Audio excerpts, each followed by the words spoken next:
If you love my Detective X villain POVs, you're gonna love the scenario that's stuck in my head. So the detective and the villain are working together, right? Because they're trying to catch a common enemy that they have. The detective does not trust the villain at all. The villain knows this, and he really likes her, so he comes up with an idea to get her to start trusting him. So he starts doing little things to get the detective to trust him. On this day, the detective's having lunch with her best friend at a very fancy, expensive restaurant because they're treating themselves out tonight. After they're done, the waiter brings in their check and tells them that the bill was fully paid. And she says, by who? And the waiter is like, that gentleman over there, but he's gone.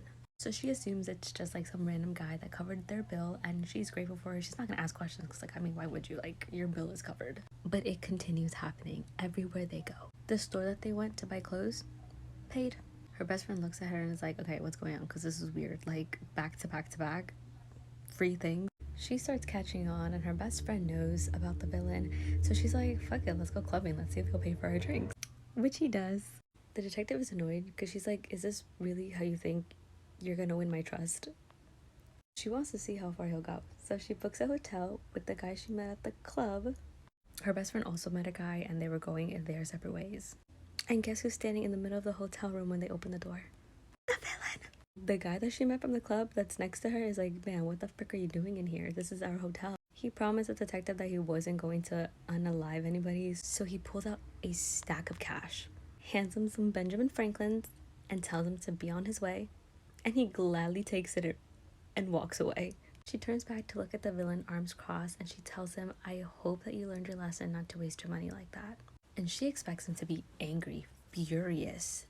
But he simply smirks at her, walks towards her, and says, nothing is a waste if it's being spent on you.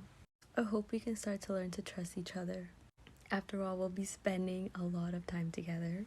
Before she can say anything, he scoops her up and carries her to his car, where her best friend is in the back of his Mercedes Benz. And she's like, where are you taking us? And he does that really attractive thing where he puts like his arm behind the passenger seat so he can like look back. Do you know what I mean? I hope you know what I mean. And he says, nice over, ladies. I'm taking you home. The audacity, right?